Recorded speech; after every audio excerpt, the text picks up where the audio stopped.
अस्सलाम वालेकुम, कैसे हैं आप सब लोग। मैं हूं फरहीन सलमान और आप देख रहे हैं फरहीन सलमान रेसिपीज़। आज मैं आपके लिए अपना फेवरेट सूप चिकन सूप की रेसिपी लेकर आई हूं और इंशाल्लाह पहली दफ़ा में ही आप इतना परफेक्ट और ज़बरदस्त बनाएंगे कि आपका दिल खुश हो जाएगा। और इतनी आसानी से और इतना ज़बरदस्त कि सब पूछेंगे क्या ये रेस्टोरेंट से मंगवाया है, बल्कि उससे भी अच्छा बनेगा। और इसमें मैं आपको एक बहुत ही ज़बरदस्त सॉस भी बनाना सिखाऊंगी जिससे आपके सूप में चार चांद लग जाएंगे। और मैं इसमें ख़ास इंग्रेडिएंट आपके बताऊंगी कि किस तरह से आप वो इस्तेमाल करके अपने सूप को एंड तक बिल्कुल परफेक्ट कंसिस्टेंसी के साथ रख सकते हैं कि उसकी कंसिस्टेंसी बिल्कुल भी पतली नहीं होगी, बल्कि एंड तक ये बिल्कुल एक जैसा रहेगा और बहुत ही मज़ेदार और यमी रहेगा। तो आइए हम इसको बनाना स्टार्ट करते हैं। बिस्मिल्लाहिर्रहमानिर्रहीम। ये तकरीबन 250 ग्राम्स के करीब चिकन है और ये मैंने हड्डी वाला गोश्त लिया है, यानी विंग्स, गर्दन और बाजू वाला, ताकि जो है इस अच्छी सी यखनी निकले। तो आप भी हड्डी वाला गोश्त ही लिएगा चिकन का, ताकि जो है चिकन की हड्डियों की अच्छी यखनी बन जाए। तो अब जो है हम एक कुकिंग पॉट लेंगे, उसमें सबसे पहले चिकन ऐड करेंगे और उसमें तकरीबन हाफ टी स्पून के बराबर अदरक लहसुन कूट कर शामिल करेंगे। तकरीबन 5 से 6 साबित काली मिर्ची शामिल करेंगे और अब हम सबसे पहले इसको हल्का हल्का सा मिक्स करेंगे और इसको भूनेंगे। इसको सिर्फ 2-3 मिनट के लिए भूनना है, ऑयल नहीं डालना है, सिर्फ सिंपली इसको भूनना है ताकि जो है अदरक लहसुन का कच्चापन वो खत्म हो जाए। तकरीबन 2 से 3 मिनट तक इसको मिक्स कर लेंगे। अब इसमें 1 जग के बराबर हम इसमें पानी शामिल कर देंगे ताकि हड्डियों का रस भी अच्छा से निकल जाए, जूस, और चिकन भी गल जाए। अब इसमें पानी शामिल करने के बाद अच्छे से मिक्स करेंगे। थोड़ा सा नमक शामिल करेंगे, तकरीबन हाफ टी स्पून के बराबर। नमक शामिल करने के बाद हम इसको दोबारा से मिक्स करेंगे अच्छे तरीके से, ताकि तमाम पानी में और चिकन में मिक्स हो जाए नमक अच्छे से। अब हम इसको कवर करके तकरीबन 20 से 25 मिनट के लिए बिल्कुल लो फ्लेम पे यखनी बनने के रख देंगे ताकि हड्डियों का अच्छी तरीके से रस निकल के आ जाए। और 1 अदद प्याज भी शामिल कर देंगे, इससे अच्छा सा टेस्ट आ जाता है। अब इसको कवर कर देंगे और बिल्कुल मीडियम लो फ्लेम पे इसको पकने के लिए रख देंगे। ये देखें, ज़बरदस्त सी यखनी जो है तैयार हो गई है, हड्डियों का अच्छा सा रस निकल के आ गया है और ये अच्छे सा पक गई है। माशाल्लाह से यखनी में ऑयल भी आ चुका है। हम क्या करेंगे, जो सबसे पहले ये जो चिकन है हम इसमें से सूप में से निकाल लेंगे। और ये कितनी अच्छी ज़बरदस्त सी यखनी तैयार हुई है। तमाम चिकन को हम इसमें से रिमूव कर लेंगे। अब हम इस चिकन को थोड़ा सा ठंडा करने के बाद इसके बारीक बारीक से रेशे कर लेंगे, बिल्कुल इस तरह से जैसे मैंने किया है। इन तमाम चिकन को हम हड्डियों से अलग कर लेंगे और इसके बारीक बारीक से रेशे कर लेंगे। अब आ जाते हैं यखनी की तरफ। जो हमने ये जो यखनी तैयार की है, इसमें चिकन जो श्रेडेड करके रखी है, रेशा रेशा जो अभी हमने, उसको हम इसमें शामिल कर देंगे और अच्छे से मिक्स करेंगे। अब फ्लेम मीडियम हाई कर लेंगे। अब नमक टेस्ट कर लेंगे, अगर कम लगेगा तो इसमें थोड़ा सा नमक और शामिल कर देंगे, हस्बे जायका आप चेक करके देख लीजिएगा, क्योंकि हमने यखनी बनाते हुए भी नमक शामिल किया है। नमक को भी अच्छे से मिक्स कर लेंगे। अब तकरीबन 2 अदर अंडे लेंगे, उनको अच्छे से हम फेंट लेंगे। देखिए, मैंने इसको अच्छे से फेंट लिया है और चमचा चलाते चलाते बिल्कुल थोड़ा थोड़ा सा अंडा डालेंगे, फेटा हुआ अंडे, और उसको मिक्स करते जाएंगे। बहुत तेजी से मिक्स नहीं करना है, बिल्कुल हल्के हाथ से मिक्स करना है। अगर तेजी से करेंगे तो बहुत ही बारीक बारीक से रेशे हो जाएंगे, हमें थोड़े से बड़े रेशे रखने हैं। और अंडा हम इसी वक्त डालेंगे। अगर हम कॉर्नफ्लावर के बाद अंडा डालेंगे तो सूप पतला हो जाएगा, फिर वो वैसी कंसिस्टेंसी नहीं रहेगी जैसे एक दफा कॉर्नफ्लावर डालने से होती है। तो सबसे पहले हम अंडा शामिल करेंगे, उसके बाद हम कॉर्नफ्लावर डालेंगे।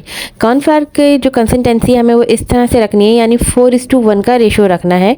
यानी अगर 4 चमचे हम कॉर्नफ्लावर लेंगे तो 1 से 1.5 चमचा हम उसमें पानी शामिल करेंगे। फ्लेम को मीडियम हाई रखना है और मुसलसल चमचा चलाते हुए कॉर्नफ्लावर को शामिल करना है और फिर इसको अच्छे से मिक्स कर लेंगे। और बिल्कुल हल्के हल्के से करके इसमें कॉर्नफ्लावर पतली धार की तरह इसको मिक्स करते हुए डालेंगे, एक साथ नहीं डालेंगे, थोड़ा थोड़ा करके डालेंगे और इसको चमचा चलाते हुए चेक करते रहेंगे और अपनी डिजायर कंसिस्टेंसी तक जो है इसको शामिल करते रहेंगे। जैसे ही लगे कि सूप बिल्कुल अच्छा कंफर्म गाढ़ा हो गया है, फिर हम कॉर्नफ्लावर ऐड करना बंद कर देंगे और फ्लेम लो कर देंगे। और इसी तरह अगर आप मेरे चैनल पे नए हैं तो प्लीज़ मेरे चैनल को सब्सक्राइब कर दीजिए, बेल आइकन भी प्रेस कर दीजिए और लाइक का बटन भी प्रेस कर दीजिए। तो जी ये देखें, ये बिल्कुल सही कंसिस्टेंसी के साथ है सूप। देखें, इतना ही गाढ़ा, आहिस्ता आहिस्ता पककर ये मजीद गाढ़ा हो जाएगा। ये देखें, अब इसमें उबाल भी आ गया है और बिल्कुल ठीक कंसिस्टेंसी है इसकी, ना ज़्यादा पतला और ना ही बहुत ज़्यादा गाढ़ा। सूप हमें मजीद 20 मिनट तक बिल्कुल लो फ्लेम पे पकाना है ताकि ये अच्छे से पक जाए, कॉर्नफ्लावर का कच्चापन भी खत्म हो जाए। साथ ही हल्का चमचा भी चलाते रहें ताकि ये नीचे ना लगे। अब इसमें तकरीबन 2 टेबल स्पून के करीब बॉइल्ड कॉर्न शामिल करेंगे। ये क्रश्ड है, मैंने इनको हल्का सा क्रश्ड कर लिया है चॉपर में।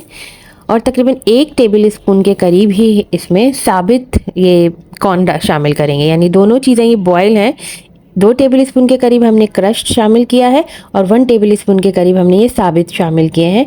इससे बड़ा अच्छा सा जो क्रश्ड हुए हैं उनसे अच्छा सा टेस्ट आ जाएगा निकल करके, और साबुत जो है वो खाने में बड़े अच्छे लगते हैं।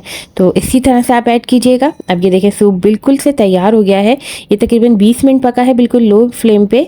अब हम इसमें 1 टेबलस्पून के करीब सोया सॉस शामिल करेंगे और 1 टेबलस्पून के करीब ही हम इसमें सिरका शामिल करेंगे। ये दोनों चीज़ें हम बिल्कुल एंड में शामिल करेंगे जब सूप बिल्कुल परफेक्ट तैयार हो जाएगा।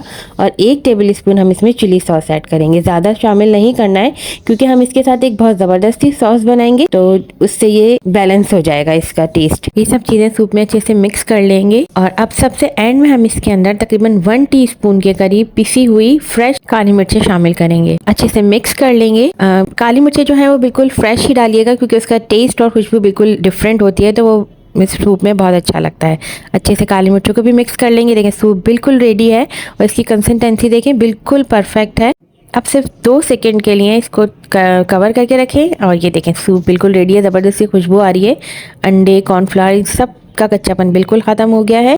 सूप रेडी हो चुका है। अब आ जाते हैं सॉस की तरफ। एक मिक्सिंग बॉल में हम ये तकरीबन 1 टेबलस्पून के करीब पिसा हुआ हरा धनिया है, ये मैंने बारीक बारीक सा पीस लिया है। और ये तकरीबन ½ टीस्पून के करीब पिसी हुई हरी मिर्चें हैं। इन दोनों चीज़ों को एक मिक्सिंग बॉल में मिलाएंगे। 1 टीस्पून के करीब हम लेंगे रेड हॉट सॉस, 1 टेबलस्पून के करीब सोया सॉस, 1 टेबलस्पून के करीब सिरका, और इन सब चीज़ों को अच्छे से मिक्स करेंगे। बहुत ही मज़ेदार सी सॉस होती है। और तकरीबन 1 चुटकी के करीब कुटी हुई लाल मिर्चें ऐड करेंगे, 1 चुटकी के करीब काली मिर्चें ऐड करेंगे, 2 से 3 ड्रॉप्स जो है हम इसमें नींबू के शामिल करेंगे।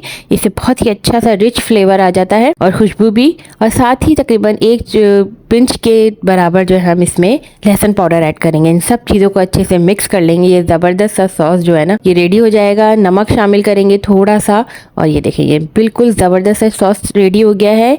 ये आपके सूप का जायका जो है इनहेंस कर देगा। साथ ही मैंने इस सिरके के अंदर छोटी वाली हरी मिर्चों को बारीक बारीक कट करके रख लिया है। अब एक खूबसूरत से बोल में हम सूप को निकालेंगे, और जिस तरह से खाने का जायका मैटर करता है बिल्कुल इसी तरह से प्रेजेंटेशन भी बहुत मैटर करती है। तो आप भी खाने को अच्छे से सर्व किया करें। और ये देखें कितना मज़ेदार सा सूप रेडी है। मैंने इसके ऊपर थोड़ा सा जो हमने सॉस रेडी किया है वो स्प्रिंकल किया है। मज़ेदार सा सूप जो है रेडी है।